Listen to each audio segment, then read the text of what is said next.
नमस्कार, मैं दौलत शर्मा और आप देख रहे हैं HDV न्यूज़। पाकिस्तान के सेना प्रमुख आसिम मुनीर ने फिर दोबारा भारत की तरफ एक गीदड़ भभकी दी है।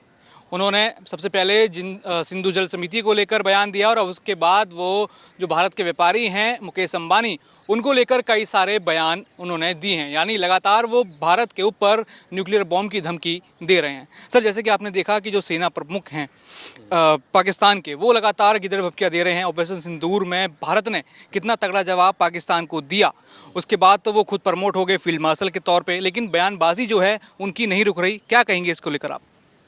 देखिए, जब कोई द्वीप जो है अपने अंतिम कगार पर, बुझने के कगार पर होता है, तो आप देखे होंगे कि अंतिम जब द्वीप बुझने लगता है कि एक बार जो फुआका मारता है, तो वही जो है आसिम मुनीर जो है पाकिस्तान समेत खुद को डुबाने की राजनीति कर रहे हैं। और उनको लगता है कि जो ट्रंप जी ने उनको डिनर टेबल पर बुलाकर खाना खिला दिया, और जो एक अभी मिस्टर कावड़ा जो वहाँ पर जो है आर्मी चीफ रिटायर हुए हैं, तो उनकी पार्टी में उनको बुला लिया गया। तो उनको लगता है कि पूरी दुनिया का जो है शक्तिशाली अमेरिका अब मेरे इशारे पर नाच रहा है। तो उनको मैं बता दूं, भैया, अमेरिका की पॉलिसी है, समझे ना। तो यही अब इसको लग रहा है कि कि हम तो भैया जो है पूरा अब अमेरिका का बॉस बन गए हैं। हाँ, और ये क्या कह रहा है कि अगर हमारे सामने अगर इंडिया आंख दिखाता है तो हम जो है सिर्फ भारत को नहीं, आधी दुनिया को तबाह कर देंगे। हम तो मरेंगे ही सनम, तुझको भी लेकर मरेंगे। तो इसे मालूम होना चाहिए कि पहले से दुनिया को मालूम है कि एक्ट ऑफ टेररिज्म जो है पूरी दुनिया में, अगर कोई फैक्ट्री है आतंकवाद का, तो वो पाकिस्तान बना हुआ है। और ख़ासकर एशियन कंट्री का सेंटर जो है, ये पूरी दुनिया, केवल भारत ही नहीं कर रहा, यूनाइटेड नेशन भी कह चुका है कि जो पाकिस्तान है टेररिज्म का मेन सेंटर बना हुआ है। तो अब अगर इनको कुछ करना रहता तो ये पहले कर चुके रहते, बिकॉज ऑपरेशन सिंदूर में इनके जितने भी आतंकवादी सेंटर्स थे, एयर बेस थे, उसको भारत ने चुन चुन कर मारा, डिस्ट्रॉय किया। तो तेरे में औकात थी पाकिस्तान मुनीर, तो तू तो जवाब देता ना। तो तू तो जवाब भी नहीं दिया और जाकर प्रार्थना कर रहा है, ट्रंप से प्रार्थना कर रहा है, वेस्टर्न कंट्री से प्रार्थना कर रहा है, भारत के DGMO से प्रार्थना कर रहा है कि please stop the war, stop the war, stop the war. तो तेरे औकात थी तो न्यूक्लियर बम चलाता ना। ये नहीं चला सकता, ना इसके पास कोई न्यूक्लियर बम है। जो भी पौआ इसके पास न्यूक्लियर बम थे, सारे रिटायर हो गए हैं, डिफ्यूज हो गए हैं। तो अब ये बात की जो बकचोदी करना है, कि हिंदुस्तान में कहावत है बकचोदी करना, अगर तुम्हारे पास कुछ नहीं है तो तुम कैसे जीत सकते हो? तो बकचोदी करो, मैंने बात को ज़बरदस्ती, अपनी बात को जो तुम्हारे पास नहीं भी है, जैसे कहते हैं ना, मैं अभी थोड़ी देर पहले दूसरे इंटरव्यू में बोल रहा था कि चोर बोले जोर से। तो जिनके पास कुछ मतलब उपलब्धि नहीं होती है, तो अपने बात को इस्टेब्लिश करने के लिए कि हमारे पास बहुत शक्ति है, तो भाई शक्ति है तो प्रदर्शन करो ना, दिखाओ ना।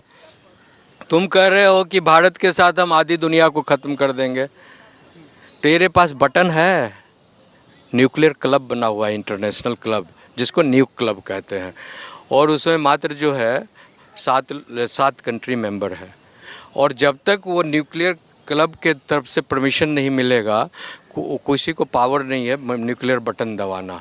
इसीलिए भारत हमेशा कहता है we have a policy of self defence, और जो अगर हमारे ऊपर वार होगा न्यूक्लियर, तब हम जवाब देंगे। भारत कभी नहीं कहता है कि हम आपको मार देंगे, या कभी किसी देश के साथ ये नहीं कहता है कि हमारे पास न्यूक्लियर पावर है, न्यूक्लियर, तो ब्लैकमेल करता है। कभी देखा आपने, कभी सुना? नहीं सुना, बिकॉज हम लोग सचमुच शक्तिवान है। और जब पोखरण टेस्ट हुआ था 90s में, तो वाजपेयी सरकार के दौरान, तो अमेरिका ने कहा था, उसने कई तरह के सैंक्शंस लगाए थे भारत पर, तो हम लोगों ने जुलूस निकाला था यही, और हमने अमेरिका जैसे ताकतवर कंट्री को जिसने सैंक्शंस लगाया और भारत को चेताया था। तो हमने अपनी नागरिक सेवा मोर्चा और अलायंस फॉर रिस्पॉन्सिबल पार्लियामेंट हमारी दो संस्थाएं हैं, जिसके तहत से बड़े पैमाने पर दिल्ली के पार्लियामेंट से ये मंडी हाउस से लेकर पार्लियामेंट पर हम लोगों ने ये कहा था, no any nuclear country in this world have right to hack the country which is already nuclear based। समझे? तो बैली मतलब वो जो बैली करना होता है कि दूसरे देश को अपने न्यूक्लियर पावर की ताकत से धमकाना, तो no any nuclear country has right to bully जो अदर न्यूक्लियर कंट्री। और भारत के पास अगर है तो उसने दिखाया पोखरण टेस्ट कर कर, तेरे पास है तो दिखा ना, टेस्ट भी तो कर कर दिखा कि तेरे पास है। बिल्कुल इसका साफ जाहिर होता है कि केवल बकचोदी कर कर आसिफ मुनीर जो है पूरी दुनिया में और भारत के लोगों को दहशत कर कर ये गेम प्लान कर रहा है, ब्लैकमेलिंग का गेम प्लान कर रहा है। In reality I can give you in affidavit this, Pakistan के पास कोई न्यूक्लियर बम नहीं है। जो भी छोटा छोटा पौवा न्यूक्लियर बम होता था, खुद उसके जो है डिफेंस मिनिस्टर और होम मिनिस्टर जो है पाकिस्तान के पार्लियामेंट में कई बार बोल चुके हैं कि हमारे पास पौवा न्यूक्लियर बम, खुद एडमिट किया उन्होंने। तो वो पौवा न्यूक्लियर बम जो उनके पास था वो भी आउटडेटेड हो चुका है, ख़त्म हो चुका है। उसकी एक लाइफ होती है, समझे ना, एक लाइफ होती है, वो ख़त्म हो चुका है। अच्छा, उन्होंने जो भारतीय व्यापारी हैं मशहूर मुकेश अंबानी, उनको लेकर भी कई बात कही कि उनके प्लांट को तबाह करेंगे। देखिए, अब ऐसा है कि आसिफ मुनीर को नया नया जो है मीडिया का वो काटा है, खुजली काटा है। तो वो अपने को लाइमलाइट में रहने के लिए सोचता है कि सेकेंड प्रधानमंत्री मैं बन जाऊंगा तो कैसे बनूंगा। तो बिकॉज़ उसको लगता है कि जो अडानी और आडवाणी ये दोनों हैं, हाँ, अडानी और अंबानी ये दोनों मोदी जी को सपोर्ट करते हैं। उनकी बड़ी बड़ी कंपनियां हैं और उनकी जो पेट्रोकेमिकल्स जो उनकी कंपनी है, समुद्र में से जो पेट्रोल निकालता है, तो हिंद महासागर में हम जाकर उसको अटैक कर कर ख़त्म कर देंगे। मुकेश अंबानी के एक पर और पंख को भी कोई टच कर लेगा ना, तो मुकेश अंबानी इतना पावर रखता है कि पाकिस्तान की जितनी जीडीपी है उससे 10 गुना जीडीपी वो उसकी कंपनी की है, समझे ना। वो पूरी आर्मी फौज को पूरे खरीद कर उसको स्वाहा कर देगा, भारत सरकार से भी नहीं पूछेगा वो, समझे ना। One of the richest person है वो विश्व का।